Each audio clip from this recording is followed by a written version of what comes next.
Today, I'm sitting down with the legendary Momma Cherri, whose soul food and sass make her truly unforgettable. And so I have always been a little bit of an activist from a very young age. So if they say this is an only white restaurant, I'm going to walk through that door. From the intense challenge of fostering over 60 children. I got a phone call from the school saying, you need to come down here because we think your foster child is concealing a weapon. And I'm thinking, oh, Lord, have mercy. And then when I go down there, come to find out, it wasn't just a weapon. She had passed on a gun. To starting her own restaurant featured on Gordon Ramsay's Kitchen Nightmares. Brighton's best-kept secret, Momma Cherri's Soul Food Shack. It's so well kept, it's losing £1,000 a week. And Gordon loved the food. And it's nicely fried. It's very light. Really nice. Bloody delicious. Thank you. And you know what? Thank you. I thought it was going to be really spicy, but it's toned down and it was spot on. And it actually made me feel like I was back at Mum's for the first time. Oh. And having some home cooking. It was very good. I'm getting crying. She knew exactly how to deal with Gordon Ramsay's famous temper. And Gordon kind of thought, oh, yeah, this is a show I can tear people apart. I can swear. I can do this. I can be the bully. You know, because at one point he was ready to start his swearing and all this. And I looked at him and I said, Gordon, do you talk to your mother that way? And he went, no, Mama. I said, exactly. So I think we're on the same page. And that was it. I never had a word. He never once swore at me. Not once. Not once. Momma Cherri's amazing soul food and big personality quickly took her to new heights. Charita's Soul in a Bowl has made Momma Cherri's one of Brighton's biggest success stories. With all this attention, guests were pouring in, and she expanded into a new, bigger restaurant. Look at the size of this place. My God. It's 5 floors. This is the first mega soul food restaurant. Unbelievable. But expanding too quickly came with new problems, and Gordon wasn't happy. What's that in there? That's the ribs that just came out, they're cooling. Oh no, look. There's another fucking tray of chicken. Are they in order? 2 years on, and from what I can see, the soul's gone from this kitchen. Right now, Gordon, I feel like I'm crying my fucking heart out. This is shit. You're right, it is shit. I'm really sorry. I know it's shit. I fucking love the shack. I know. But Momma Cherri has always been a fighter and was determined not to give up. If you have a good, strong foundation, even if you have to knock the house all the way down to the bottom again, you can build it back up. So if Gordon's come back and he's disappointed with my food, then now I know where I got to work on, and it's getting my food back to where it was. So how did she get here? And why did the restaurant ultimately fail? Momma Cherri tells all on this episode of Off the Tangent.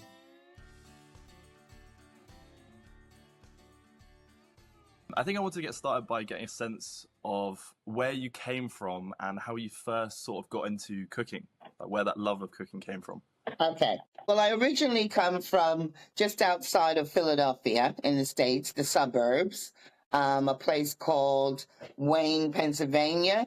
And the suburbs it's a place called the Main Line. Now, the Main Line, we're actually quite famous at the moment in the news because the newly elected Pope went to university in Villanova, which is on the Main Line, which is very close to where I grew up, okay? So I know Villanova very well.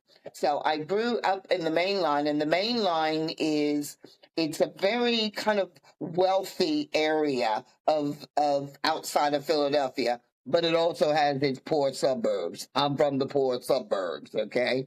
But it was a really good mixed life growing up. I was born in the 50s, so I have grown up through segregation, as well as the fight for integration.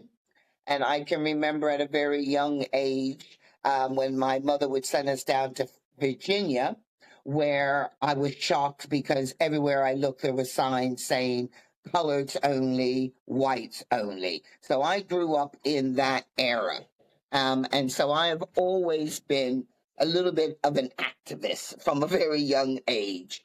And always keen to put myself in places that I'm not supposed to be in as far as people say. So if they say this is an only white restaurant, I'm going to walk through that door and integrate it. That's just the way I am.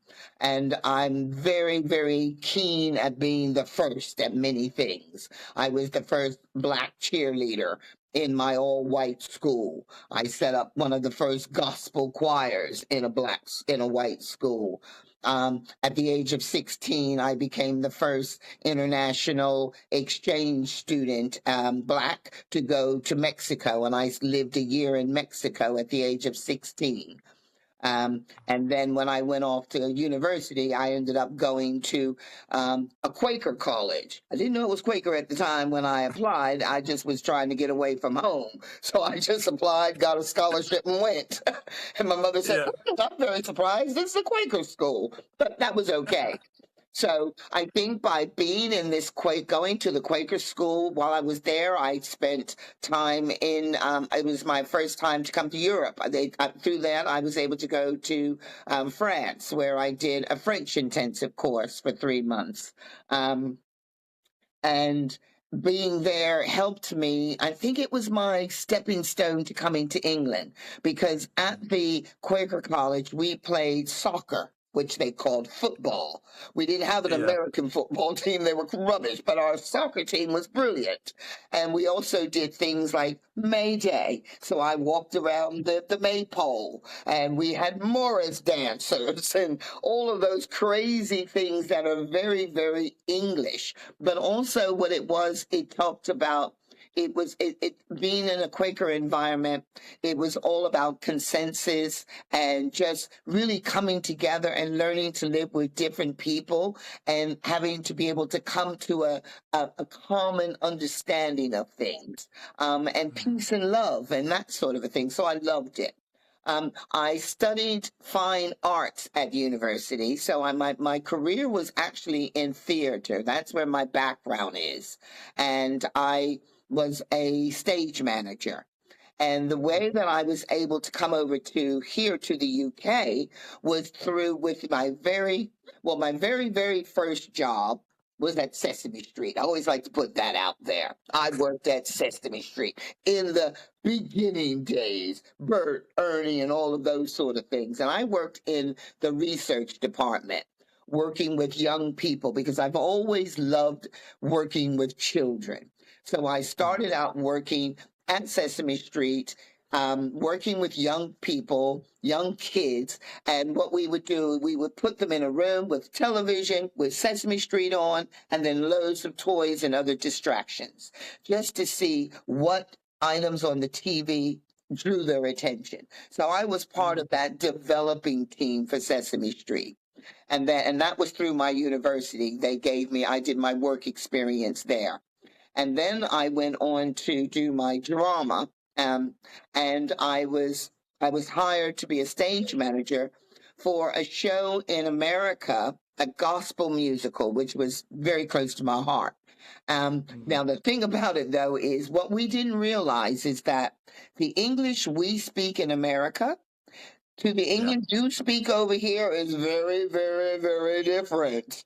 Different words completely. We didn't know that.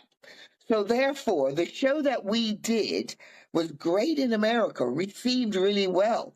But when we brought it here to England, our director, the producer for one, he didn't understand things either, because he told us we were going to be in the West End. We've got a West End show coming to London, all black production. We were one of the very first productions that were allowed to bring everybody. Because back in the 70s, you could bring over a theater show, but you couldn't bring your backstage people, your stage management, your musicians, because they could be hired over here. But when we explained, no, y'all can't play the gospel music we play. Y'all don't understand the ins and outs. So they worked out this sort of a deal that we were able to bring everything. Now, that was a little bit of a mistake, because we spent lots of money bringing the set, which could have been built here, all of that stuff, but it happened. But then when we went to open, we discovered that the show we were in was not actually in the West End, the theater. It was I think it was on Regent Street, but all the way down the other end. So technically it's the West End, but it's not the West End Theater. And the theater we went to was previously known for adult entertainment, Okay. not necessarily stage shows. And Yeah. the name of our show, and I think they took our show on because of the name of the show. And the name of our show was Little Willie Jr.'s Resurrection. Exactly. Go ahead and laugh. We all do. Now, in America, it was fine. It was about slavery. It starred Big Willie and Little Willie. That didn't go Yeah. down well over here in the UK, as you can imagine. So when we opened the show to all of these men sitting in the audience because they thought it was a sex show. Because the Oh, my. show prior to ours was called Let My People Come. So they would be sitting there waiting to see a slave kind of strip off. That wasn't going to happen. So there was this huge controversy, even in the press. American show opens, Little Willie, starring Big Willie and Little Willie.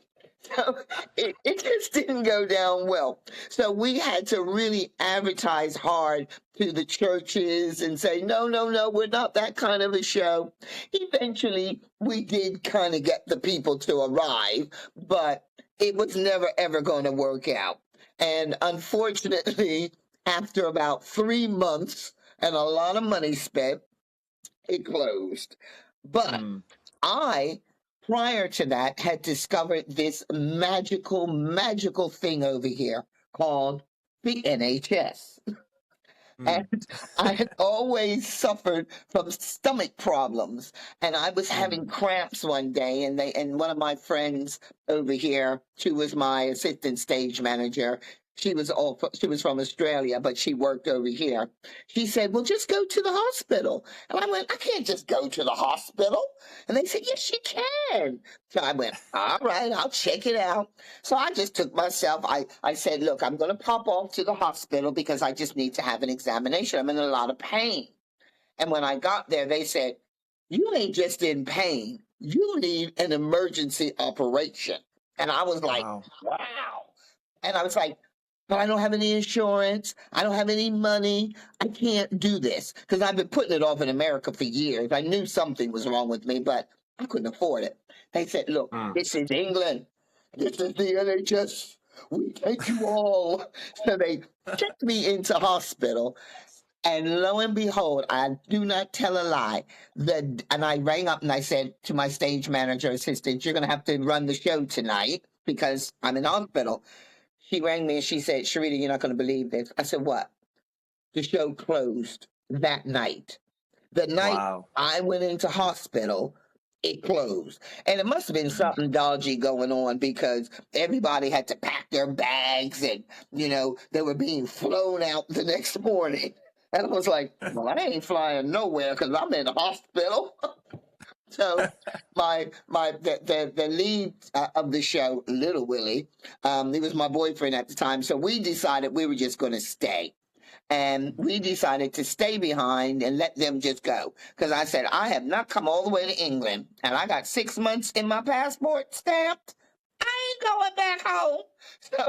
So me and Ray, what we did is we decided to, the hotel we were in, which was in Notting Hill Gate. It was run by these 2 young guys whose parents had given them this hotel to run, but their heart was in music. And Ray had then convinced them to turn the basement into like a recording studio and said, look, if you get the equipment in, I can manage you and I can, we can do this. So I then became a chambermaid at the hotel to pay for my rent. And Ray did a little bit of kitchen portering, which he was crap at. He couldn't even peel a potato. But they didn't care because he was there mentoring them with music. So we then decided to stay, and then we got other connections, and Ray made loads of different connections with different people. And then so we then started recording, both of us. And we decided to just stay in the UK and become singers, basically. So we moved on to singing. But the thing about it, while we were in the hotel, I can remember we couldn't afford to eat out. So I bought myself one electric frying pan. It was one of those old-fashioned big frying pans that you plug in, and Yeah. it did everything. I cooked up huge meals, one pan. I would start with my boiling. I use it to boil up my vegetables, and then I put those to the side, and then I would clean it out, and then I put a little bit of oil in, and I would fry up some chicken, and you'd smell these smells going throughout the hotel, but they didn't care. And I could cook even down to a dessert. I could cook a dessert in a frying pan. You give me a challenge, I could do it. So I was cooking these 3-course meals in a electric frying pan and loving it, saving so much money. And then we decided to put together a band. So Ray put together this band, and we were called Rachel and the Street Angels. And we performed on the David Essex show back in the day. And our band was this was early 80s. So we were pre the Spice Girls, we were the ones there with the Boomtown Rats, Boy George, all of those kind of Culture Club, all of that group, and then the street. We were part of that Imagination. We were amongst all of that group. So during that time, there was no kind of internet. There was no kind of YouTube or things like so. You had to actually go out and work and go to clubs and what we called a PA. You'd be miming to a song up on a stage and all of that kind of stuff. And that was really quite good fun. But then Ray got into Starlight Express, and he was the original Rusty. So he left the band, and us girls, we carried on as the Street Angels. And as the Street Angels, just the girls, we did pretty well. We were toured about. We had a #2 in the dance charts. Oh, yes. So that was all kind of good and doing well. And then come the early 90s, when everything had kind of finished off, the singing, Ray and I had kind of split. We'd had our 2 daughters by this time, but we remained close friends. And something deep, deep, deep in my heart I had always wanted to do was to become a foster carer. So in the early 90s, I decided, once I had finished being a pop star, all of those sort of things, I decided now is the time for me to really do what I wanted to do. Because even from a young child, because I had experienced poverty, I had experienced abuse, I had experienced neglect, I had experienced so many different emotions that I didn't even understand. But when you live in poverty, you just live in it and you just try and get through it. So I then decided, no, I want to do this. So I applied to Hounslow Council in West London. I lived in Chiswick at the time. And I figured I had 2 young girls. They were both in primary school at the time. And I thought, this is right now the perfect time for me to start to look into fostering. Just as they were moving out of primary school. While they were in primary school, I ran workshops just to be home with the kids. I ran all sorts of drama workshops. I used to direct pantomimes at their school. I appeared in pantomimes. I worked for the Greater London Council. I worked on the Equity Inclusion Committees, all sorts of Black community efforts, just trying to keep the community going and to create a family for my children in a safe environment. So when I went into fostering, I decided, I don't know why, but I looked at it and I thought, you know what? I think what I want to do is teenagers, because my children were getting to the age of, they were young teenagers. And I realized that with teenagers, they're the ones that really, if you can catch them at that age and show them that there can be a difference and we can make a difference in their life, that, and even if I could just change one or two and make a difference for them. Because I realized that when it came to fostering, a lot of times people blame the children and they just say, oh, they're naughty. But lots of reasons for people going into foster care.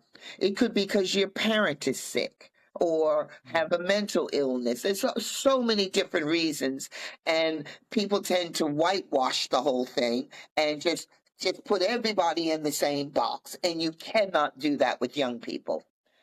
And then but I also thought maybe I'll look at some young children. But then I know my personality. And I thought I can't really foster the very young ones because I know me. I know that I'm going to be not just fostering them, I'm going to be fostering their parents as well. Because I work very close to, you have to work quite close to with the parents. And with the ones of teenagers ones, that's fine because a lot of those parents are relieved that someone is taking their children on. So I would work with the parents. But with the young ones, I kept thinking, no, because I can see me now getting too involved in their lives and telling their parents off and all of this kind of stuff. So I said, no, I'm going to stick with the teenagers because I figured with the teenagers, there's absolutely nothing that those teenagers can do that I ain't done in the past. You know, ain't nothing. They can't get nothing past me because I've been there, done that. I've done it all. I have lived a full life. Ain't nothing you can ask me that I ain't tried. I ain't done no heroin. I ain't never going there. And some of these kids have, and I had to say, no, you won't be doing that. Not in my house. So was it quite a shock when you first had the foster children come in, or the teenagers? Well, it kind of was, but it kind of wasn't. I think they threw me in at the deep end, which I'm kind of glad they did, because my very, very first child was very, very, I wouldn't say difficult. I'll call it exciting. Interesting. Put it this way, I got a phone call from the school saying, you need to come down here because we think your foster child is concealing a weapon. And I'm thinking, oh, Lord, have mercy. And then when I go down there, come to find out, it wasn't just a weapon. She had passed on a gun. Wow. Yes, to my youngest child to hold because she knew that she was going to be searched because I gave the school permission straight up. I said, look, if you need to search them, search them. I don't care. Search them. And they said, we think the rumor is going around that she's got a weapon and we need your permission to search her. I said, go on, search her. She didn't have her on it, but she had already passed it. Because then I got another phone call saying, because I tell them I got eyes everywhere. I know what's going on. And then I got another phone call saying, oh, yeah, she had a weapon and she passed it to your daughter. And blah, blah, blah. So then somehow, I don't know what happened, but we got rid of this thing. I can't even remember. Did I turn it over to the police? I don't think I did because she would have been locked up for that. But I think you better give that back to wherever you got it, which she did.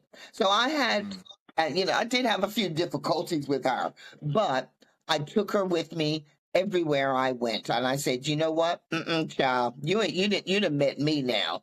You will be stuck by me like glue until I know I can trust you and you can trust me. So she went everywhere. And she was a runner. So she used to like to run, to run away.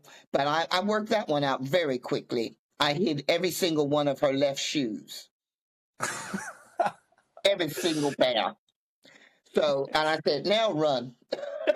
So she could. And then I would do things back in the day. I knew how to punish these children because I used to love it. Because remember, you won't even remember this because you can't do it anymore. But back in the 90s, all of the plugs had little fuses in them. So I would go along and I would take the fuse out of the TV, out of the stereo, and the kids, they didn't have a clue.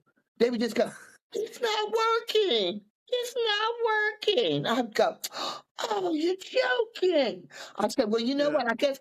I bet you if you do that homework and let me work on it, by the time you finish, I bet it'll be back up. And it was. So I knew all the tricks of the trade, how to get around these kids. Because I said, they ain't working with somebody normal. They're working with me. So eventually it got to the stage where this girl, she just gave up. She just said, you know what? I give up. I'll do what you say. Mm. And then after that, I took her to California with me. We took her to America several times. Even when I didn't, I couldn't, and the thing about it, my daughters were like, Mom, you didn't take us to California. I could only afford 2 tickets. And I knew I couldn't leave her behind. So I took her with me because I said, listen, girls, you've been back and forth to America, but this is an experience for her. So I took her with me on that trip with me. I think I took her to the Bahamas as well, but I took the girls with us to the Bahamas. But I used to take her with me places, and now she's grown. And then that was that one. Then after her, I was given a child, my third foster child, Mandy. She came to me at 17, and it's funny enough, she was only with me for, I think she only lived with me. It couldn't have been more than 6 months. It just couldn't have been.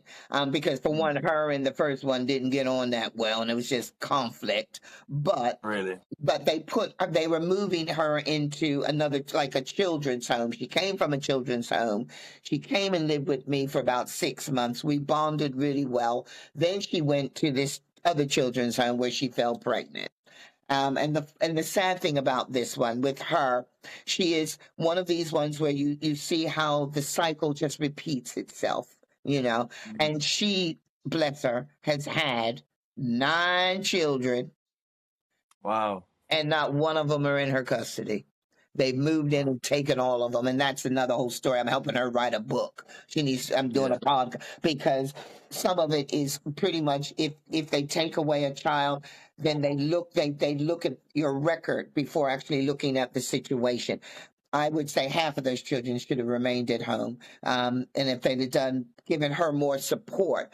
But it's funny enough, this one that was only with me for 6 months.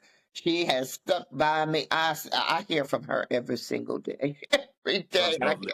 Every day I hear from her because I've supported her with her children, her lack of children, and bless her. She's got learning difficulties which should have been addressed many, many, many years ago.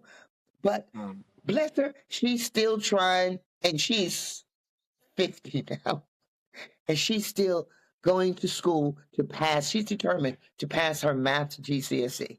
Seriously. Wow. She has done, I think she's taken the test 2 or 3 times now, but she will not stop until she does.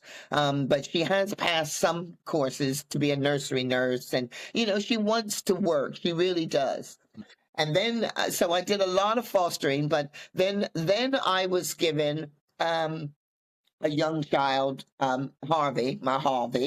She came to me at the age of 13. And this is when I say people go into care for different reasons. She came into care because her mother had, I think, bipolar, or just she's had issues and having to need hospital and things like that, and very, very paranoid to the point where she wasn't letting her child go to school because of her issues. So she came to live with me. And now Harvey is also one of these ones that from living from the age of 13, and Harvey's now 41. From the age of 13, she's been in my life. I'd say we have traveled the world together. She is my child. She is my children's sister. I am her children's grandmother.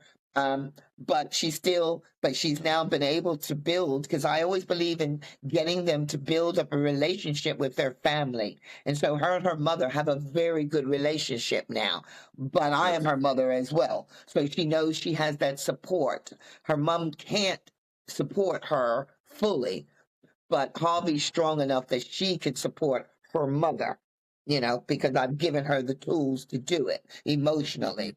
So we that's my girl. We travel all over the place. And then we have my foster child that came to me. And mostly I was doing girls. I thought because I have girls, I will stick with the young girls, teenage girls, and try and help them. Then I got a phone call from social services. Harvey was still with me. I'm not sure who else. Might have had another one with me, saying, we need your help. We have a young boy who's 13, whose mother has just died and suddenly died. She died of AIDS, and there was no family for him to go to over here. They're from Uganda and had lived here in the UK for, I think Edgar must have come over when he was about 7 or 8. And they said, we need someone to meet us at his flat to let him know that his mother has died. I mean, wow. Yeah, I mean, in fostering, there's a lot of things you've got to do. So I had to go over to Hounslow, to his flat, and wait there with a social worker for him to come home from school, from high school, to inform him that his mother had passed away. And the difficulty was, we weren't, at the time, we don't even know, we don't think he even knew that his mother had AIDS. So that was something that we had to break to him, how she passed away. And she had lost some other family members to AIDS. So I took him in, and I had to explain to him, you're going to have to come home with me. This is going to be your new home. I don't know for how long, but you are welcome, and I will look after you. So he came home with me, and I had to, and then we discovered that he had an uncle that lived in East London, who was a cousin to his mother. So they informed him of it as well. So between the uncle and myself, we then had to arrange a funeral for his mother. And then arrange for, I don't think we didn't send the body back, but I think we did a cremation and the ashes went back. So I had to go through all of that with Edgar. And then I discovered, my God, why have I been dealing with young girls with hormones? Boys were so much easier, so much easier. I don't have to worry about anything with a boy. With the girls, it's constant headaches and arguing and makeup and this and that, and noise and boys, they would chill. And I know teenage boys have their own thing. And, all he wanted was electronics, because we're getting to that stage where, the Atari, the games and all of those, get him a little gaming set, get him a stereo system. Fine. Go in the bedroom, fine. Only thing you have to worry about, boys, was smelly. That was it. But he was one of these ones that was very tidy. The girls were messy. He was very tidy, and it was lovely. Up until I said to social services, yeah, I like boys. Send me another boy. So they sent me another boy. And then when this boy came, he was also from Uganda. And they shared a bedroom, but they did not get on. And it was only because Edgar was jealous, because Edgar had been with me, I guess, for a year, maybe 2 years by then. And, he was used to being the man of the house.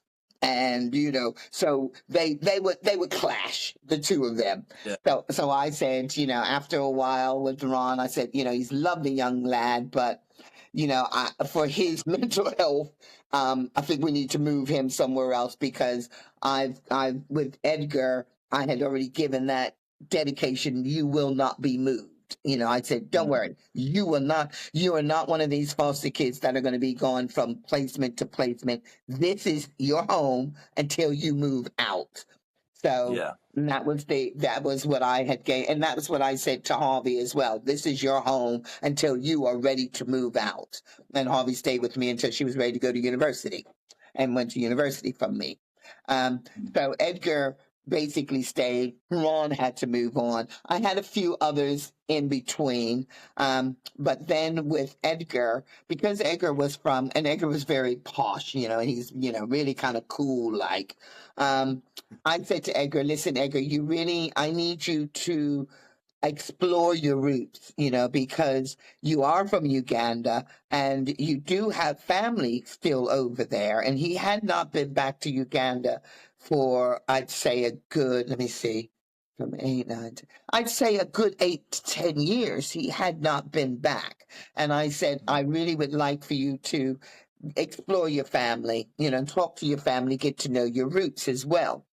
Why was it important for you for him to explore his roots? Because I think with all children, all of the children that I have had, to me it is extremely important that they understand their history, because you've got to be able to. We do what we call like storybooks with them, where they understand. They get to discuss their childhood, discuss some of the trauma. We try and build up a family tree for them, so that because even during the times when they're young, you may not think it's important, but when you become an adult and grow up and you have your own children, you want to be able to reach back and know your history, really. And I said to him, it's important. And he was, hanging out and doing his thing, up in Hounslow and having all his girlfriends and this and that. But then he decided, you know what, I think you're right. So he booked himself a flight to Uganda, just to go. I think he must have been around 18, 19 at the time when he decided to go over. He met some of his relatives, which they were so excited to meet him. And he really had a good time with it. And then he decided to go back and take some of his English friends with him to Uganda, to Kampala. Which he did. And Harvey was one of them. His foster sister, she went to Uganda on a holiday with him. And lo and behold, Ron, the one who he didn't want in the bedroom with him, because Ron was from Uganda. Ron went back to Uganda. So the three of them used to hang out. And then he came back one day and he said to me, you're not going to believe it. And I said, what? He said, I've met someone. And I said, okay, who? And I nearly passed out when he told me he'd actually met a Black African Ugandan girl that he had asked to marry him. I said, what? He said, I've asked her to, we're going to get married. And I went, okay, Kurt, you good. I said, I told you to go home and find your roots, but I didn't think you're going to be doing that much digging. But trust Edgar. He found this guy, and she was from a very poor, what do you call those communities? Kind of suburban ghetto type area. I don't know. But it was very, her mother, they lived in a very, like a 2-room house type thing, very limited electricity, come on for a couple of hours a day, and all this kind of stuff. So I said, I'm really surprised, nigga, that you be going, because he used to visit back and forth. I said, you mean you go and stay with her there? And he went, no. He went and found himself a gated community, found a flat, put his girlfriend up in this flat, because he said, if I'm coming back, she got to be somewhere decent. I said, you spoiled child. But he worked and he paid for her to be in this gated kind of community where he knew she would be safe. And so he said to me, I'm getting married. He gave me the date and he said, but I need your help. I said, you don't need to ask no more. So me and so 10 of us flew over to Uganda for his wedding. And we had to go over for 2 weeks because I had a week to organize it. And Edgar, bless him, he put us all up in a hotel. He put me, paid for me to be in a hotel. So Harvey and I, we shared a room. So Harvey, as his foster sister, gave him away because you have a tradition where someone from your family has to present you to the other tribe, because there were 2 different tribes. So she was from one tribe, he was from another tribe. So they were having a very, very African traditional wedding because her family wanted a traditional wedding, which meant they presented me with a dowry of a leg of a cow, couple of goats, some chickens, some a big massive, like 10-kilo bag of rice, some oats, a 3-piece suite. Can you believe it? A 3-piece. I said, I've been to her house. It's one room. This is for the mother. I said, where's she gonna put this? But we just have to give. So we had to find. It was like 10 items on this list, and we had to get a flatback truck to carry all of this stuff. And we had to also dress. They had a seamstress that dressed us in proper African outfits with the headdress and the long dresses, and we had to arrive at her village, the mother's village, and they were all sat on. Her tribe was on one side, all dressed in beautiful African garb. We were on another side, dressed in our African garb, plus 10 European friends of Edgar's who came over, and we had to dress them up. And then Harvey had to get up and walk over with Edgar to the other side of the tribe to present him. And it was all that. I'm serious. I'm serious. It was all, and I was all up for it. They, at one point, they looked at me because I was, wow! I was wailing. I was into it. So we did the full African wedding, the tribal wedding. Yeah. But that wasn't good enough for Edgar. Then Edgar said, okay, now we've done that. Now we're gonna have a reception. He hired out one of the top hotels in Kampala, and we had a proper, laid out with the white tablecloths with the jazz band, and so we showed them both sides of the coin. So we had two different, and then we had a church wedding. So we did that, and then we did the church where I stood up and did the reading, and her grandmother, who was almost 100 years old, she was there, gorgeous lady.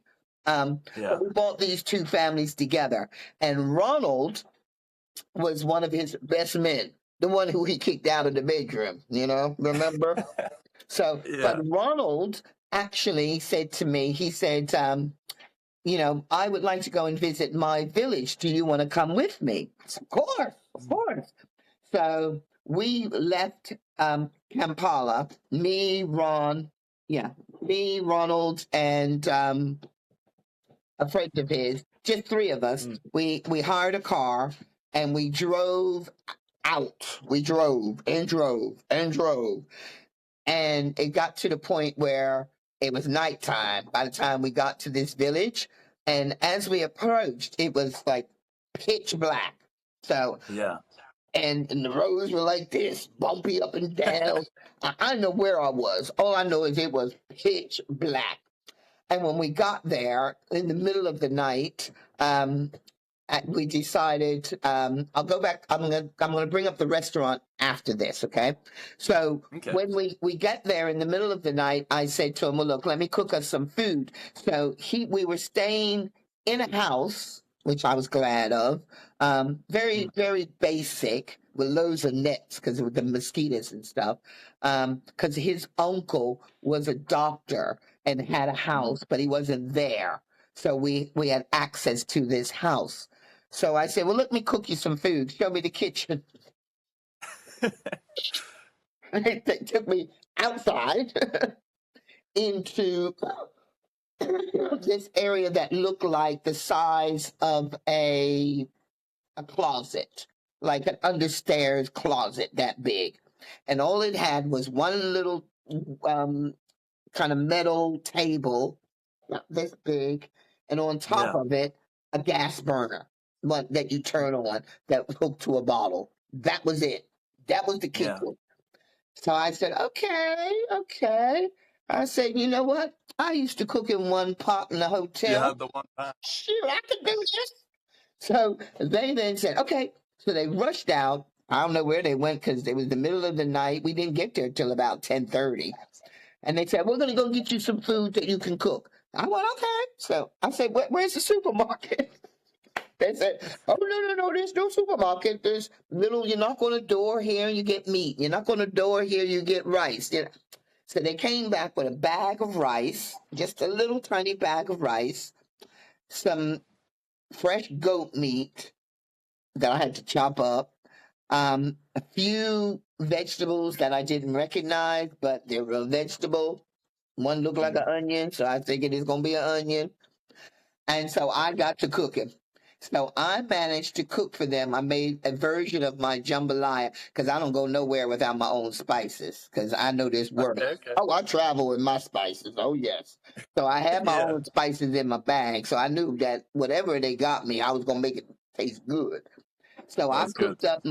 I cooked up this what do you call it, the lamb meat, and then I added these vegetables, and then I added my rice, and then I put some water, and I let it boil. Yeah, them folks thought they were in heaven. It was so good. It really was really good. And then the next morning, I'm just getting a cup of tea here. Thank you. Yeah. So then the next morning when we woke up, I woke up to, it was almost like I had gone to sleep and I woke up in an entirely different land. When I looked outside, I could hear noises. And when I looked outside, I could see just these rows of immaculately dressed children, all in their school uniforms. Most of them with little bald heads. But they looking like little ants marching along, headed to school. And when I looked outside, we were surrounded. We were in a jungle, and we were surrounded by huts. We're in a house because I'm in a house. Nobody else was in a house. They were in these round kind of huts with the thatch roofs on it, and I was just like in awe how these children looked pristine, have come out of them huts. It's the dignity and the pride that they took with themselves and their families.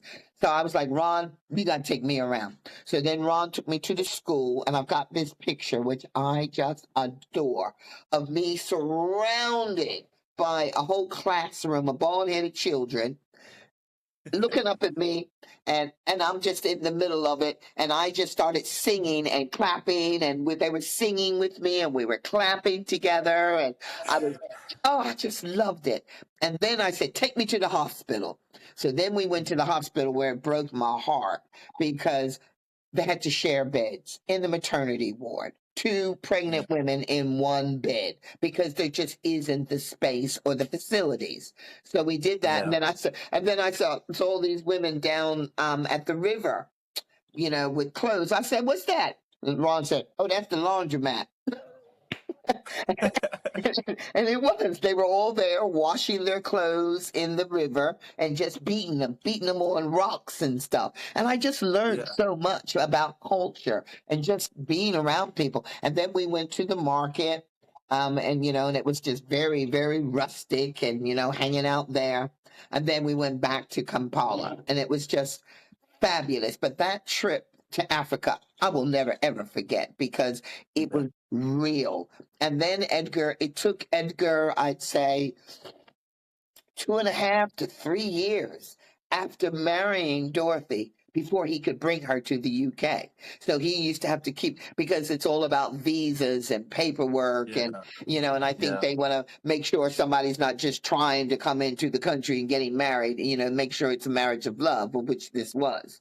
But now Dorothy lives here, and they now have 2 beautiful daughters. I mean, and Edgar, being Edgar thinks he's Prince Charles or somebody. He got these children playing tennis from the age of 5. He's determined that his daughters are going to be the Williams sisters. I am not lying. Them poor children. I'll be like, Edgar, give them a break. Give them a childhood.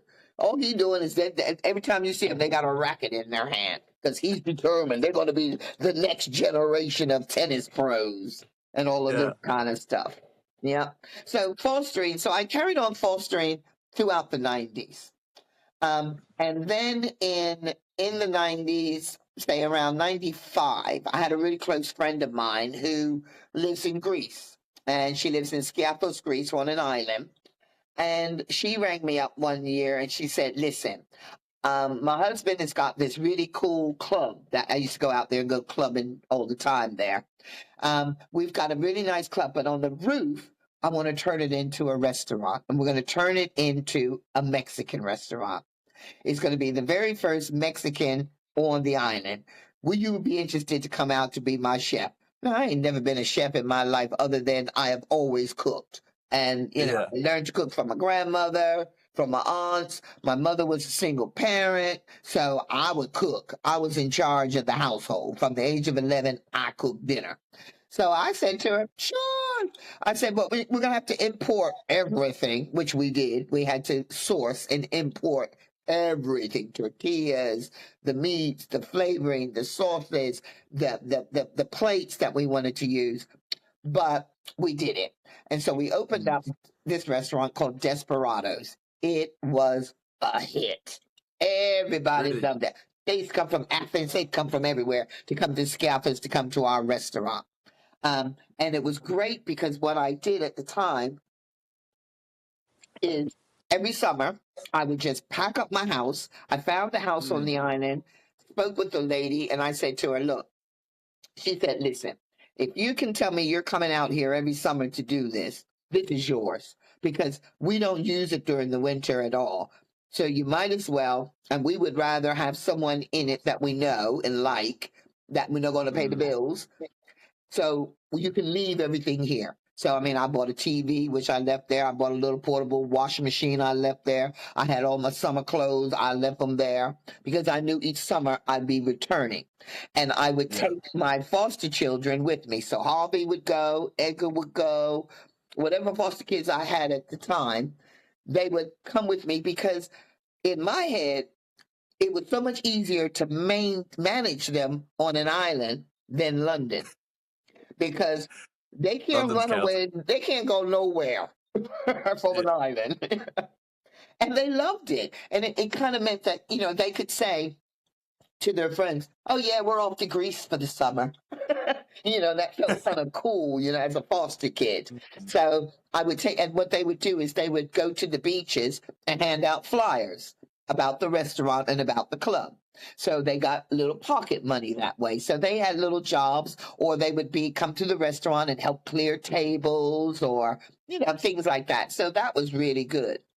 And then in 1998, because I'd been single now for quite a while with just the kids, a friend of mine told me about this dating site. And you know, now there was no online. Remember, we didn't have online back then. It was all through newspapers, right? And so there was this newspaper, the Daily, I think it was the Daily Mail. I'm pretty sure it might have been the Mail, I think. Oh, no, it was the Guardian. It was the Guardian. And they had this kind of Lonely Hearts page. They used to call it Lonely Hearts back then. But this was new because you could leave a message on the phone. And so people that would read your bit, and then they could listen as well. And my friend had done it, and she had success. She had met this guy, and they were doing really well. And she said, you should try it. And I'm like, yeah, that's a bunch of bull. That ain't going to work. So I wrote up this thing, and then I decided that I would leave a message. And I thought, the message I'm going to leave, ain't nobody in the world with any sense will answer. Because to me, it was a joke. So I left this message, and I said, I'm a loud American. I got 33 kids. I said, I don't want no boozer, and I don't want no loser. And you better have a job if you even want to talk to me.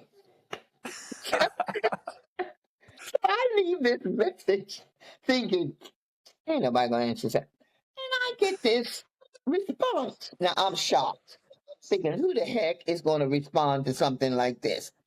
And then this guy responded, and I'm thinking, And he just seemed so off the wall, so different to me.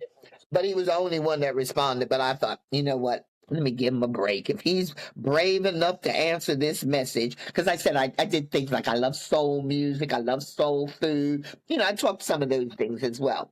So I agreed to go out on a date with him. So we met up, and complete opposite, chalk and cheese. He from Manchester, white guy from Manchester, black woman from America. He's a librarian. Far from me. He's quiet, reserved. Not me.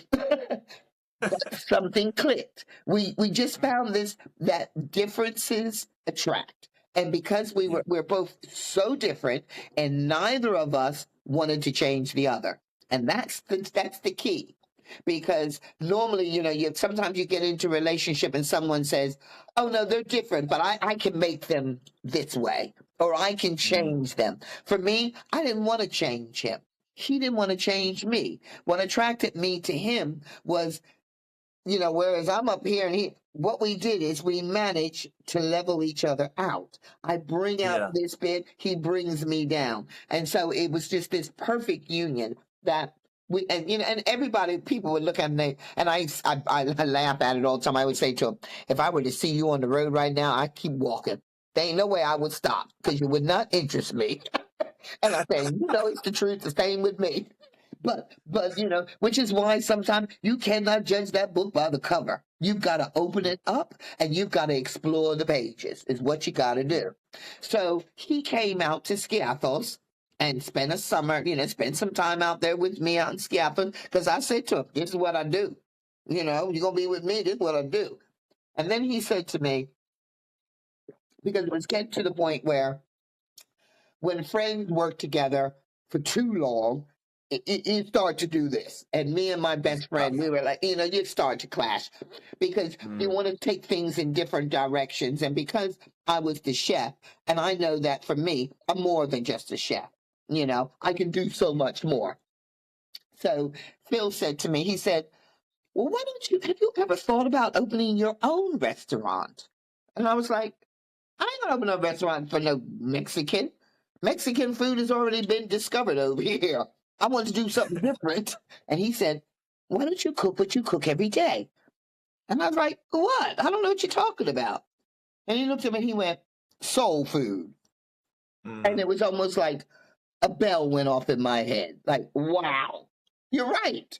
So we then decided to, because I had already said to my friend Amanda, this is the last year. I can't continue coming every single year to do this where somebody else is reaping the benefits and all I'm doing is just getting a bit of a wage. Although running my own business, thinking about it, getting a wage might have been the way to stay. But I'm not about that. I'm about challenges. So Phil and I decided that we would do our research. And when we did our research, we realized that there were no soul food restaurants. None, not one in the UK at the time. And there was only one soul food restaurant in Paris called Hayes. And it was the first soul food restaurant that opened up, I think, in the 50s. During the time of integration, when all of the jazz singers used to come over to Europe and they would go to Paris, where there wasn't the discrimination and they could actually work and be, and make a living sort of a thing. So they opened up this soul food restaurant. We went over and checked it out. It was all right. It wasn't all that. But I then came back and decided that, that's what we're going to do. So we looked around and we thought, we can't do it in London because London is too sectional. So we lived in West London. And if I opened up a brand new restaurant in West London, there's no guarantee at all that I would get anybody from East London or North London to travel to West London to check out something that wasn't even on the map. However, I had friends down here in Brighton. And in the year 2000, Brighton had become a city. Brighton and Hove became a city. It was no longer just a town, which meant that more money was coming to the city, more opportunities were coming to the city, more recognition. So I traveled down to Brighton, stayed with a friend of mine, and I said, look, I'm going to go look for some properties and see about Brighton because whereas they won't travel from one side of London to London, they'll all get on a train, a bus, or a car and come to Brighton at the weekend. And then in the summer, all day long.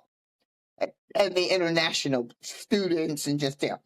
So we looked around, looked at quite a few properties, and then finally ended up with the tiny place that we got, which was, and when I looked at it, and it was just so small, so dinky, but it had a heart and it had a soul to it, and that's what I needed. And I'd already decided that the restaurant was going to be called Momma Cherri Soul Food Shack, because the Momma Cherri comes from when I was a child. My childhood name was Cherry. No one could say Charita.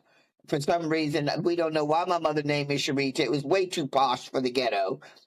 So everybody called me Cherry. Always Cherry. So I then decided that being a foster carer and a mother, I'm going to put the mama on it. So it was Momma Cherri. That. And then I thought, I want to put the soul food because it needs to be in the name. They need to know what they're getting. And then it looked like a shack. So I said, yeah, we're going to call it a shack. And I decorated it with all the pictures from my house. Oh, I didn't have to go out and buy nothing. I just stripped my house of all the junk, threw all the junk and the nits and the pits and the bits on the. So it just looked comfy, basically. And decided to open up my first soul food restaurant. And when I opened it up, it was new. So we would get the people coming out to check it out and see what it was about. And I got a good chef. And I always knew that the food was good and that the vibe was good. And I was really good within the community down here in Brighton. People discovered me. And I also wanted a place that was a safe place for the Black community, a place that they felt they could just come, hang out. They didn't have to put on no airs and graces like at some restaurants you go to. They could be themselves. I had the 2 floors. The downstairs was the party room. On the floor, I got a graffiti artist in who graffitied the entire floor because it was like a cement floor. So it had this really cool, just cool, not on the walls, but on the floor. It was just completely graffitied up. Looked great. We had we'd get the DJs in, we'd get some singers in, and do you remember the program, The Sopranos? You ever heard of The Sopranos? Yeah, I've seen The Sopranos. Yeah. Okay, well, The Sopranos, the lead song, the opening track is by a group called Alabama 3, and I recorded with them. So I'm actually on that. If you ever watch it again and you listen, you'll hear me singing. You'll hear my voice because I pop through. So I got them to come down, and they sat in the little window, and they were on my opening night. They did an acoustic set. So I got Alabama 3 down to do, and they played that song. Woke up this morning, found myself good. Ow! And I got up and sang with them. It was great. We had a lot of fun. So everything was kind of taken over. The only thing that wasn't taken over was my bank account, because we were putting tons and tons in it, and we just weren't getting that return that we needed, So I got this note through the door, and it just basically said, "This is Channel 4, Kitchen Nightmares. We are looking for restaurants that have been open for 5 or less years that could use a boost," and, sort of a thing. And the thing is, the show had already run for the first season. But when they selected all of those restaurants, it didn't have a running title at the time. They didn't know what they were going to call it. They just knew they had a concept. And then when they saw the disasters that were coming about from this, and Gordon kind of thought, oh yeah, this is a show I can tear people apart. I can swear. I can do this. I can be the bully. So they called it Kitchen Nightmares. So when it came time for them to do the second series, nobody was signing up. Excuse me. Because people knew what was going to happen to them. So they're having difficulty. So they had to do that push to get the restaurants, right? Well, when it came to me on my door, I saw it as an opportunity. I picked up that piece of paper. Within 15 minutes, I was on the phone. I'm ringing them up. Hi, it's me, it's Momma Cherri here. And they were like, oh, hello, Momma Cherri. I'm based down in Brighton and blah, blah, blah. So then they kind of interview on the phone first. And they said to me, Yeah. so, what do you think you could do that Gordon can't? I said, that's easy. Fried chicken. And they went, oh, well, right. I said, and I'm talking about real proper fried chicken, not what y'all call fried chicken. And they laughed. And then they said, well, so they're throwing stuff at me, and as quick as they could throw it out to me, I was throwing it right back at them. So they said, well, you know, if you hold on one second. Hi, are you going? Yeah. All right, see ya. So I said, as quick as they could throw it out. And they said, well, Gordon is the one who makes the decision in the end. But, you know, we think you'd be perfect for the show. And we're going to send a researcher down just to see what the place looks like. I said, yeah, help yourself, whatever. So they sent someone down the next week. And I sat and I chatted to the producer and explained to her, you know, the situation with the books, how where I struggle is trying to manage the books and trying to figure out how to get finance and just that whole side of it. So they said, well, we'll get back in touch with you. If Gordon does decide to come down, like we say, it is down to him. I said, okay, whatever. So I then was working with Sussex University, helping them put together a gospel choir. So I don't know what it was, maybe a Wednesday night, and we had rehearsal. So I was over at Sussex University on campus singing with them because they were going to be performing at somewhere at the town hall part of a festival. And I got a phone call. One of my waitresses rang me, and she said, you need to get back to the restaurant. And I said, why? They said, we just had a phone call from Channel 4. Gordon's on his way. Just like that. Wow. Just like that.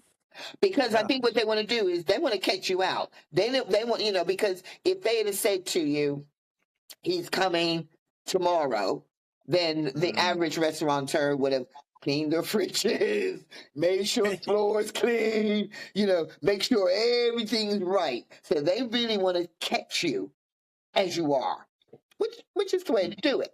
So I said, all right, no problem. So I jumped in my car and I apologized to the choir, jumped in my car, got there and went upstairs, checked on my chef, and I said, look, I think Gordon Ramsay's on his way, so let's just make sure everything is fine. And I said, at this stage, we can't do nothing now. You know, we got a few customers in, not many, but we just got to go for what it is. So then he turned up about 20 minutes later, and you know, and literally what you see is exactly as it was. He kind of had to duck down to get in, and then he walked in, and he was like, oh my God, this looks like a shack. And I said, because it is a shack. And then, you know, because from the minute he walked through that door, he walked through with a chip on his shoulder, ready for confrontation with the other ones, and ready for an argument. And I thought, you ain't getting one from me. So I basically kind of said, look, it is what it is. He goes, well, it looks like you're in your living room. And I said, exactly. I said, because I spent all my time here. So it's got to be homely. This is my living room. And at the time, I was living upstairs above the restaurant in just one little room. I said, this is my heart, my soul, my everything. And so he was like, oh, Lord have mercy, because he kept thinking, this is going to be a disaster. But they kept the cameras rolling, right? Yeah. And then we made his plate, and we piled it up the way we normally do. Took it down, gave it to him, and I'm upstairs going, oh, Lord, I hope he likes it, because that was it. Because as far as I was concerned, it's about the food. You know, we can get to everything else, but this is about the food. I am not having him tear me down on my food. So then he came up and, you know, and I didn't see the bit. Obviously, I didn't see it until the show was put together. But straight to camera, he was downstairs, and this is when he said, he was like, ooh, it's a big clumsy looking, but then he went, those ribs, they're delicious. And then he went, this might be the first time I go up with an empty plate. And when he came upstairs, lo and behold, that plate was empty. It looked like he licked it. And so I just grabbed him all around the neck. I was like, oh, thank you, thank you, thank you, thank you, thank you. And he said, you know, a lot of few things. And I was like, yep, I know there's things that need to be corrected. I said, I am here to learn. And I think that's where the difference was between some of the others. Because I'm thinking, why would you invite someone into your establishment for help and then think you're the one who's going to tell them what to do? No, if you ask for help, it's for you to sit back and listen. And you don't have to apply it, but in many cases, it's best you apply it. You know what I mean? So I said, great. So, and then at that point, he started on one thing, and I turned to him. He, you know, because at one point he was ready to start his swearing and all this. Because not to me, but to all these other folks. And I looked at him and I said, Gordon, do you talk to your mother that way? And he went, no, Mama. I said, exactly. So I think we're on the same page. And that was it. I never had a word. He never once swore at me. Not once. Not once. He swore at some of my team members, and I would turn around and say, y'all deserve it. Listen to him. You know, sort of a thing. But he didn't swear at me. And we got on so well. And literally from that, when the program went out, and the problem is you do these programs, people know he's in the restaurant. I did some radio at the time, local radio. So your restaurant starts to fill up that week because everybody knows Gordon's in town and they want to be in the pictures and on the show. But then you got to wait. You got to wait about almost a year for the show to be aired because they've got to film all of them, put them all together. So you still, even though you're struggling, you've got to kind of make it work. And the only good thing about me is because even though I was struggling, he had reinvented for me my soul in the bowl concept. And I did a lot of advertising for it. So I was able to get people through the door. And then when the show went out in June on a Thursday, 9 p.m., Channel 4, within 10 minutes, because within 10 minutes of the show starting, he had cleaned his plate.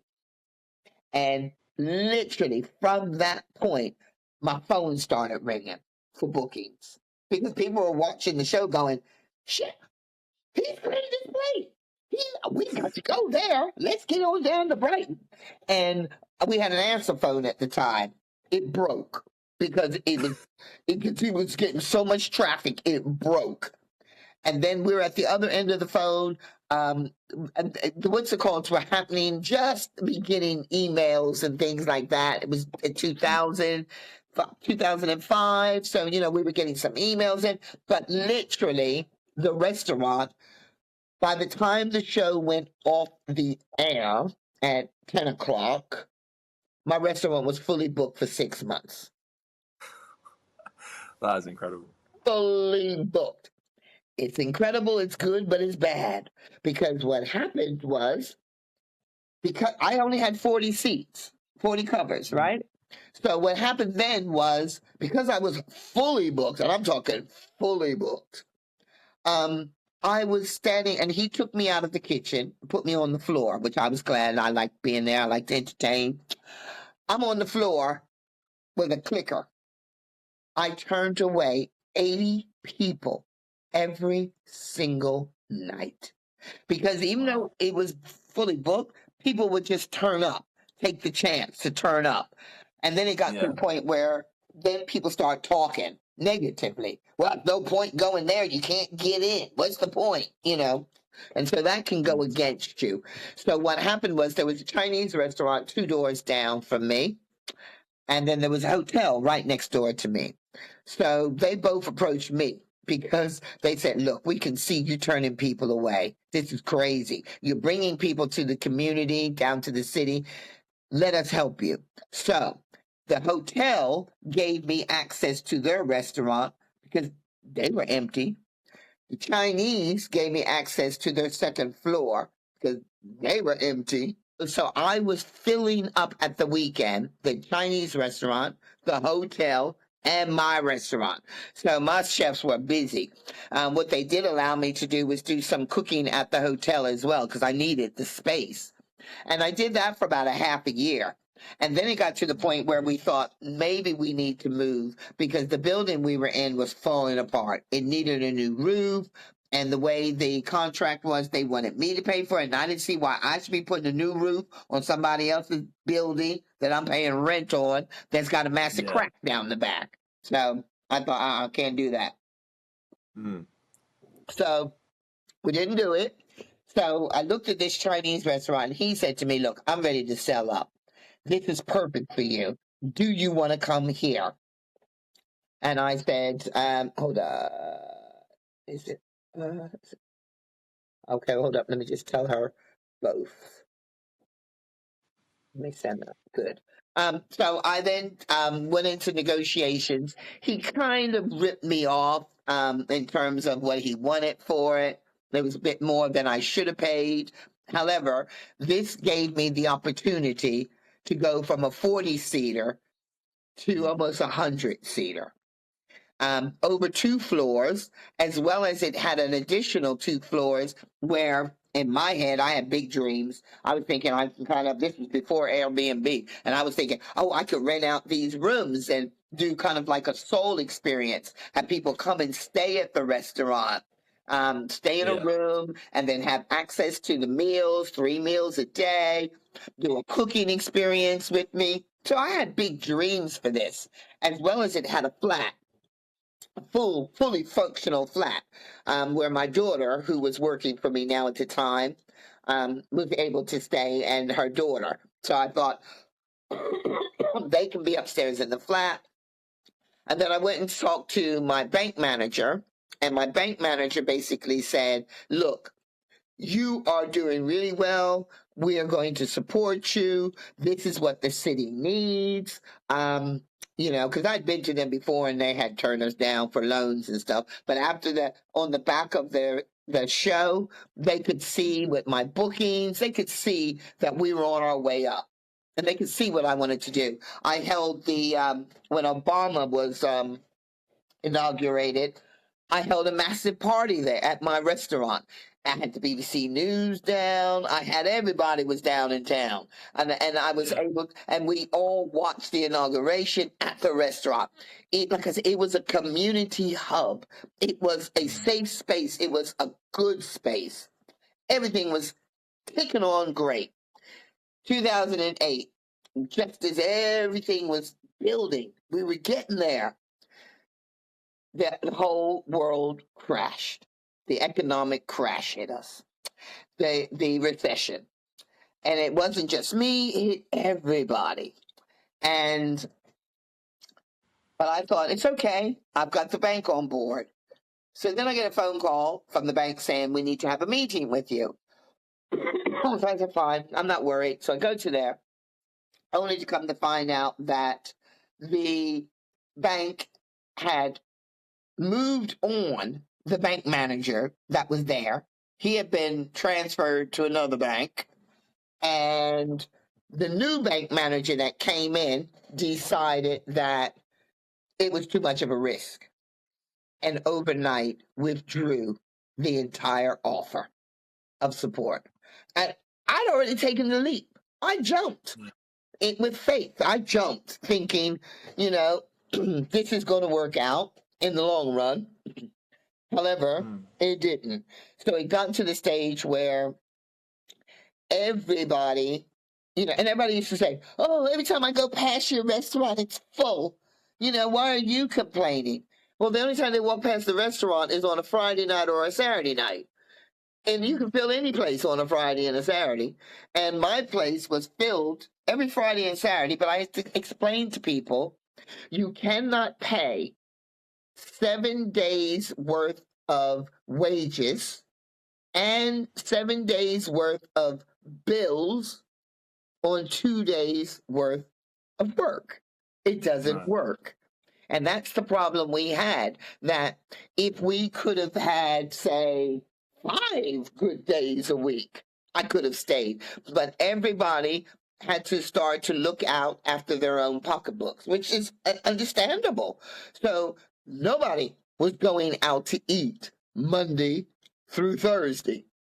They were only eating Friday, Saturday, and Sunday lunchtime. And it just wasn't enough to pay the bills. So we ended up having to go bankrupt in the end. Well, we ended up having to close the restaurant. But I was determined that, my staff were going to get paid because I've always paid my staff. I was determined that all of my small independent retail people that worked with me over the years were going to get paid. I wasn't leaving none of them in the lurch. And the only people that didn't get paid, unfortunately, were like really big companies, ones that had insurance. You know what I mean? So I had to go bankrupt. My husband and I had to go personally take out bankruptcy. And thank God we didn't lose our home because it wasn't attached to the agreement. And we were able to just work out a way of paying some things off, but we declared bankruptcy. And then after the bankruptcy happened, it was pretty rough there for a couple of years. I would say, and then in 2017, my daughter and I then decided to set up a YouTube channel. And that's when we set up our YouTube channel, and it just took off overnight. It just really took off. And the sad thing about it, though, to be honest, is during that time when the restaurant was doing well, I was on every single TV show you can imagine. I did them all. I was the guest chef on everything. But then the minute the restaurant closed, they stopped asking me. And I was like, why? Oh, because you don't have a restaurant. And it really pissed me off because, most of the young chefs that started out at the exact same time as I did, none of them had restaurants. They were just invited on to cook. Yeah. And then they carried on. And now all of them are still around. They're all still doing really well to the point where some of them now have restaurants, and I just felt so hurt because I was the only one that was just kind of just kind of erased. So when they erased me, you go ahead and erase me. I'm used to being erased. I will just find another board to write on. And that's what I did. So I just did my own thing with my YouTube channel, and which did really well. I've got over 200,000 followers at the moment, but unfortunately, with YouTube, you've got to stay on it. You've got to be relevant all the time. But then 3 years ago, my husband was diagnosed with cancer, so I had to kind of pull back from all of the activity and concentrate on that. But he's doing really well at the moment now. He's doing great. That's good. Yeah. So, and what do you think, like looking back at that sort of time with the restaurant, do you think, are there any sort of thing you would have done differently?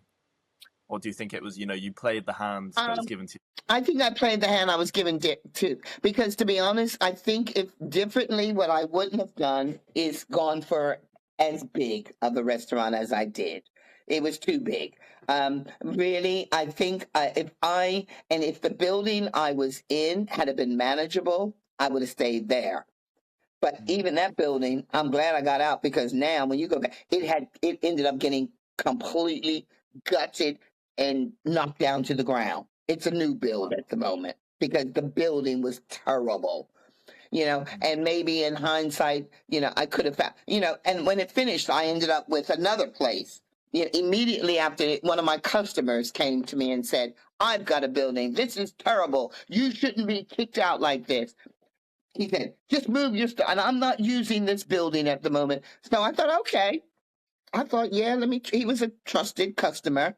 So when we finished, we basically moved all of our equipment before the bankruptcy people came in and took it to his place. And I decided this is a totally different vibe. It had a mezzanine. It looked a different vibe. So I called it Momma Cherri Speakeasy because I was going to run it kind of like a late night spot with music and, just kind of like a speaker. I can come up with a theme in a minute. So, but he was a crook, crook that I didn't know he was a crook, but he didn't realize who he was messing with. He was messing with me. Don't mess with me. And I should have known because I have always paid my staff weekly because that's the way they need it. When you're in the restaurant trade, you can't live off of waiting a month to get your money. It's just hard. So And when I moved there, his thing was like, oh, well, no, I'm afraid I'm going to have to manage all of the money and they're going to have to get paid monthly. And I was like, oh, God, I really didn't want that to happen. But I explained to them, anyone who needed a little bit of an advance, I would just give it out of my pocket just to get them going.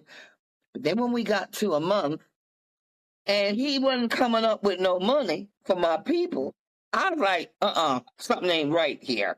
And it was like, no, we just need a couple of more weeks and it's just a cash flow. And I'm thinking, well, how can it be a cash flow when I've been putting cash in?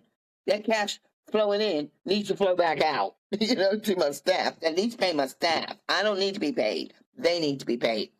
So it got to the stage where it just wasn't right. And then I figured out that somebody whispered in my ear, he's a crook. Don't trust him. Just, don't get too deep in this. Leave. So I thought, I got you. So what I did was someone had booked a massive birthday party. And I spoke to them directly. And I said, listen, I need you to do me a favor. I need you to get all of your guests to bring cash. And you need to pay me, no one else, me only, in cash. I need the cash so that I can do, just pay me in cash rather than, because he had put his person on site who was taking all of the money. She was in charge of the bills. And I thought, something ain't right here. So these people paid all in cash, and it was a big party. And I knew it was. And I kept saying to my waiters and them, keep pushing the alcohol, push the alcohol, push the alcohol. We need a lot of money. And then from that, I made enough that I was able to pay on the spot that night all my staff who had been waiting a month for their money. And I thought, no, for some reason he didn't give me any access to the bank account, which was weird. So I thought, well, you know what? And then when he found out that I had taken, because he was all excited when they realized how big this booking was. And this girl was she must have been on the phone to him saying, wow, this is going to be the best night ever. They're drinking, they're eating. And then at the end of the night, she went, where's the bill? And I said, I've settled it. Oh, what do you mean you've settled it? And he's some child. I said, girl, don't you get up in my face. I said, I have settled it. If he got a problem, tell him to come directly to me. Yeah. So he rings me up there. Oh, that's theft. I said, how you going to call that theft? I said, it ain't theft. It's money's coming in and money going out. I said, you have not paid my staff. And I said, so you need to be paying me that money back because it's our money. So then I thought something ain't right. So I said, you know what? I've been here before. So I rang up my friends. I said, I need a truck. And so that night at midnight, when everything had closed, the girl had gone home. I rang them up. I said, get down here now. They bought that truck. We emptied all my dishes, all my pots, all my pans, all my decorations. I said, you know what? Just as quick as I came in here, I can get out. I found myself a lock-up kind of storage place and drove it straight to the storage. The next day they turned up. All they had left was tables and chairs. And he ran, and I said to him, I said, you messed with the wrong person. And I said, you owe me quite a bit, but you know what? I don't care. My folks have been paid, so I'm out of here. That's all I want to do was pay my people, and that's what I did. So after that, I decided, outside catering is the way to go. Pop-ups are the way to go. Festivals, I don't need a restaurant. I just don't need it. Too much hassle, too much headaches. Too much stuff going on. And what, looking at now, what do you hope for the next few years with your business and your work? What do you like? I have literally, believe it or not, at the age, I literally just turned 70, and at the age of 70, I have just filmed a Hollywood film. Really? Yes, really. I got called up last year to find out if I could find some people to be extras and to see if I wanted to be an extra in a film, And I was like, yeah, whatever. And they said, well, send us a self-tape. So I thought, all right, what the heck? So I did this self-tape, and normally a self-tape is like, no more than 5 minutes, really short. You keep it tight. But I'm me. So I decided I'm going on. When I went all out. And they said it's got to be a little bit superstitious. It's about, the supernatural. This film is about supernatural and all this. I'm like, yeah, whatever. So I sent this tape in. Didn't think I'd hear anything back. And then I got a phone call back from the casting agent, and she said, we love it. And rather than just a walk-on extra, we want to give you a speaking part. I'm like, Okay. what? A speaking part? So I said, okay, what the heck? Why not? So I actually filmed the film last year. It comes out this year on Halloween, because it is a little bit supernatural. And then the release is and it's an actual Hollywood film, which I didn't even know about. I didn't realize. And the director is the Greek director, Yorgos Lanthimos, who did Poor Things and, oh God, what's that? He won the Oscar with Emma Stone and Jesse Plemons. They won an Oscar 2 years ago. And this film is a remake of a Korean kind of sci-fi type thing. It ain't something I'm going to see, but I'm in it, so I'll go see it. and I've got a little tiny small speaking part, and so I thought, I think what I want to do is I want to get back on proper TV. That's what I want to do, because if they can bring Rusty Lee back and they can bring all these other ancient folks back, they can bring the mama back, because Momma Cherri. exactly. I still got a lot of energy and a lot of recipes, new recipes to do. And I quite like to develop my YouTube channel a little bit more if I can. I just need the help with that, because my daughter, who does a lot of the filming, she's got medical issues, so she just hasn't been up to filming recently, and it's hard to do on your own. So yeah, it's really more media. It's just a bit more media based. I want to be involved, and hanging out with my foster kids. I mean, I had to retire from fostering. I forgot to say, when I was talking about my fostering journey, since coming down here to Brighton, I reapplied to be a foster carer, because I had to resign up in London. And when I reapplied, I got another whole different type of a child down here in Brighton, which have been good. But I've had refugees, so refugees and asylum seekers. And one of my heart, I've got another boy came over from refugee, asylum seeker, arrived in this country underneath a lorry, literally hanging on, that kind of, walked all the way, pretty much walked from Morocco and hitchhiked all his way here. And when he came to me, 17, didn't speak a word of English. He didn't speak no English.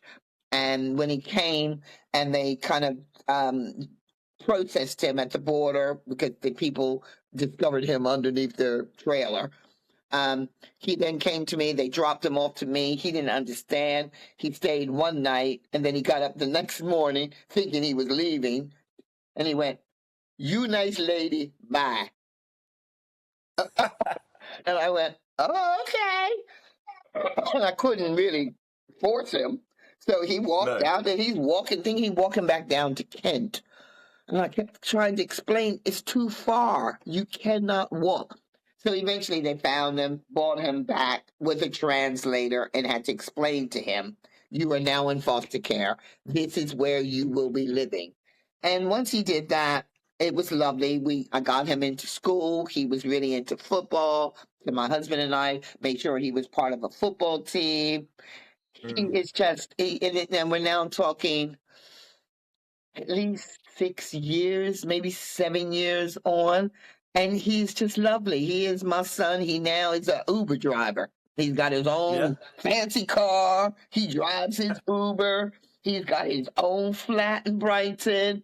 He's doing so well. And he just came over because now he's trying to he's got his asylum sorted. And now he's going for his passport. So he's passed one of the tests. I don't know how he passed it because his English is still quite broken, but he passed it. And he is now applying for full citizenship, of which we have helped him with his application as well. And then I had this other asylum seeker child who had come over. He was with another family, but they needed respite. So they sent him to me just for a week, just so that they could breathe. Because, you know, when you're fostering, you do need breaks. You got to have your respite.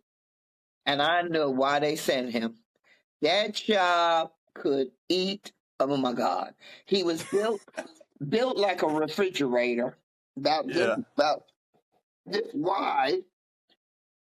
And I was catering at the time. So I've got 4 or 5 fridges up in my house. And at the time, one fridge was filled with cooked jerk chicken, which I was taking to a job. I come in, that boy had discovered my fridge and just went hands all up in my meat, just eating it, ribs gone.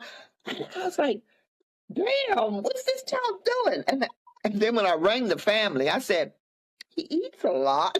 They said, oh my God, yes, he's eating us out of the house and home. We don't know what to do. And I was like, oh my goodness. So then at the end of the week, when it was time for him to leave, he announces, oh, I'm not going anywhere.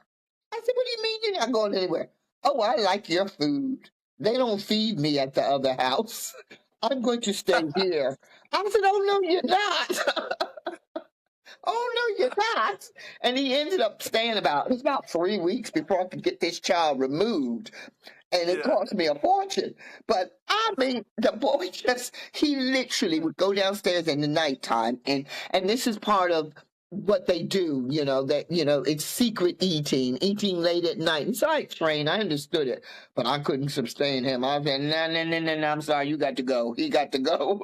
The other people, they were like, oh, but we don't really want to take him back. And I'm like, I'm sorry. They got to find out. He needs his own place then. But he looked like he was 25, I swear. He looked like he was about 25 years old. Ain't nowhere in the world you're going to tell me that boy was 17.